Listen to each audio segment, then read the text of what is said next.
পূর্ণ ব্রজবাসী মৃত্যু দিবস উদযাপিত হল রবিবার আগরতলা অভয়নগর প্রতিভা দেবতা মন্দিরে। প্রতিভা ওয়েলফেয়ার অ্যান্ড কালচারাল সোসাইটি এবং পূর্ণ ব্রজবাসী ফাউন্ডেশন অব ত্রিপুরা যৌথভাবে উদযাপন করে খঞ্জম দিবস 2023 দিনের এই অনুষ্ঠানে উপস্থিত ছিলেন মন্ত্রী শুক্লচরণ নোয়াতিয়া, সমাজসেবী পাপিয়া দত্ত সহ অন্যান্যরা।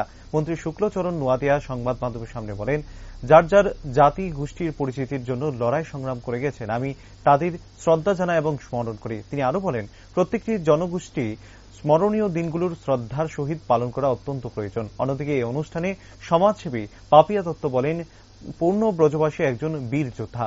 1891 সালে মণিপুরে খঞ্জমের নদীর তীরে ব্রিটিশ সাম্রাজ্যের বিরুদ্ধে লড়াই করতে গিয়ে তিনি শহীদ হয়েছেন।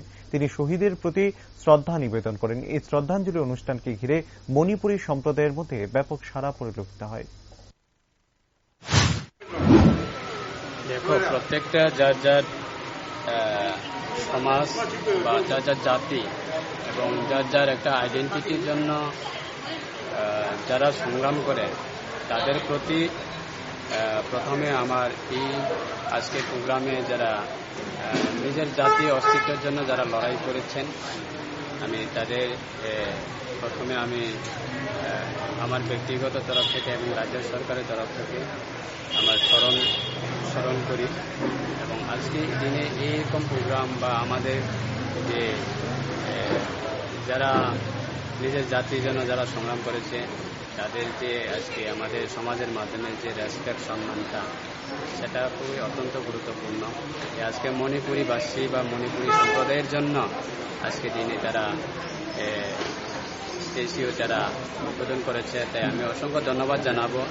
সকলেই সেটাই দরকার যে আমাদের পূর্বপুরুষরা যারা আমাদের সমাজের জন্য যারা কাজ করে গেছেন বা আমাদের সমাজের জন্য যারা সংগ্রাম করে গেছেন, যার একটা জাতির একটা অস্তিত্বের জন্য যারা সংগ্রাম করে, তাদের প্রতি আমাদের স্মরণ করা বা সম্মান দেওয়া বা রেসপেক্ট করা।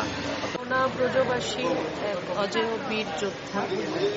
আজকের এই দিনে 1891 সালে মণিপুরের খঞ্জম নদীর তীরে ব্রিটিশ সাম্রাজ্যবাদের বিরুদ্ধে লড়াই করতে গিয়ে উনি শহীদ হয়েছিলেন, সর্বোচ্চ বলিদান দিয়েছিলেন। আজ ওনার চরণে আমার শতকোটি শ্রদ্ধার্ঘ্য আমি নিবেদন করছি। আজ এখানে আমাদের যে প্রতিভা যে মন্দির আছে, এখানে পাওনা ব্রজবাসীর প্রতি শ্রদ্ধার্ঘ্য নিবেদন করার জন্য একটি আয়োজন করা হয়েছে। এখানে এসেছি এবং আমার